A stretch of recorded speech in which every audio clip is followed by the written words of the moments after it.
Welcome back to Simplify Your Small Business. David Wolf here with Melanie Rembrandt. Hi, Melanie. Hi, David. How are you? Hey, I'm doing great. Good. So for those of you who have never joined us before, Melanie and I are dedicated and committed in this series to helping you simplify your small business and across the spectrum of activities in your business. So we're glad you're with us. And in this episode, we're going to talk about how to make blogging easy. So I guess sort of the setup is that many people feel that it can be cumbersome. It can take a lot of time. Set this up, Melanie.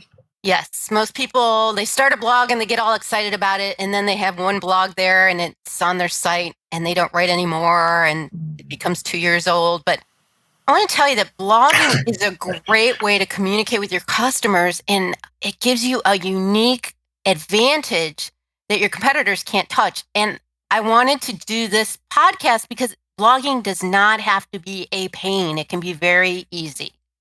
Well, it's funny you say you wanted to do this podcast, and I like to think of podcasts as an audio blog, even though it's more interactive in many cases. I mean, we do have some podcast production clients that actually read articles that they've written or blogs that they've written, and they repurpose them and they do a little ad lib around them and sometimes some discussion. So all of this is about content. And by the way, the same thing you just mentioned about, that it fizzles out after the one or two installments. Same thing happens in the podcast space. We find, and we struggle with sometimes the business of the business gets in the way of being able to be consistent in creating new content on a regular basis, right? Exactly. And it has so many benefits, though, when you blog, because you can use that content, as you mentioned, in so many different ways, and it's unique to your business. So that's why I wanted to share some very easy ways to get excited about it and actually produce that type of content on a regular basis. Beautiful. So this is really designed to kind of give you an injection here, a shot in the arm. 3 ways to write a killer blog in minutes. So number 1 is have a copywriter write it for you. Okay. Well, duh, that would be the easiest, is to have someone else write it. Right. However, if you're not getting it done, it might be the way to go. Also, a good copywriter can do it quickly and actually optimize it for the search engines. Blogs that are optimized for the search engines can give you a massive ranking increase. I do this for my clients all the time, and they're always surprised at it. So you might get your money back right away just by hiring a copywriter. Also, a content strategist, if a copywriter also does that, they can work with you on ways to use that content in many different venues and purposes. This is beautiful. So like I sometimes have that thought too, to sit and write content could be sort of an onerous idea. You can lean on a copywriter. Maybe you have an idea for a headline and then you fly it over to them and they can expand on it and create content around one simple idea, right? Exactly. And I mean, there's very inexpensive copywriters out there to more expensive, and obviously you always get what you pay for. Right. But if you don't have time to do it, you will see benefits if you hire a copywriter to write your blogs for you. And that's a great idea. And then number 2 is speak and transcribe. And this kind of falls into the audio world where we find ourselves sometimes repurposing audio content as well. Exactly. And basically, there's so much new technology out there where you can just speak into a microphone or one of the software applications out there through a microphone and talk and do your blog that way. And then you can hire an inexpensive editor to edit it or just use it as is. But you don't necessarily have to write. You can just speak and have someone transcribe it for you. Exactly. You don't have to worry about your typing skills, and sort of the mechanics of writing are very different in terms of how the ideas come out. Some of us are more fluid when we're just talking about a subject. And, you mentioned this, the AI now around transcriptions is getting so powerful.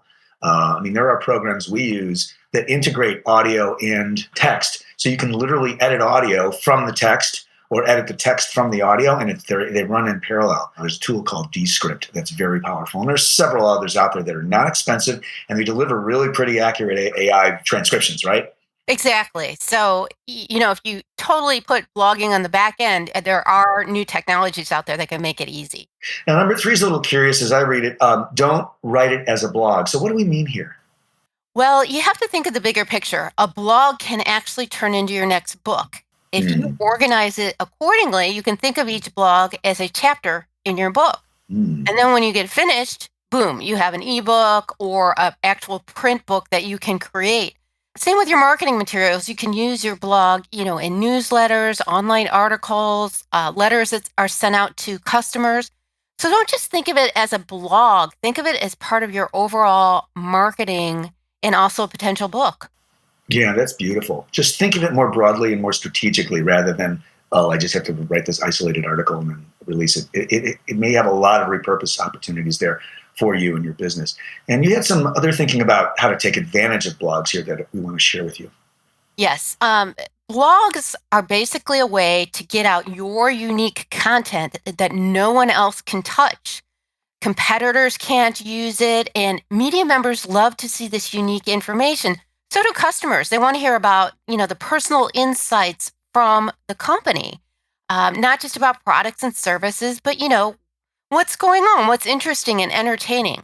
Mhm. So it's really important to make blogs a part of your business. And, if you just give these 3 tips of some interest and take action on them, you will see results. It's really a core business development strategy. And, Yes. I got to get on this bandwagon as well in my own business. So thanks for this, Melanie. It's great stuff. Quick review. Number one, have a copywriter write it for you. Yes. Number 2, you could just speak and transcribe. And number three, don't write it as a blog. In other words, think of it as an overall content strategy where you can repurpose what we call a blog in many, many different ways, including a book. So great stuff. Want to remind you that you can find my partner here, Melanie Rembrandt, at RembrandtWrites.com, just like it sounds, Rembrandt like the artist, writes.com. Or check out our Small Business PR Academy at smallbusinesspracademy.com. You can find my company, Audivita Studios, at audivita.com. It's AUDIVITA. We are involved with the creation and distribution of podcasts and audiobooks. And so if we can help you there, let us know. Thanks so much, Melanie. We'll see you next time. Thanks, David. You too. Take care, everyone.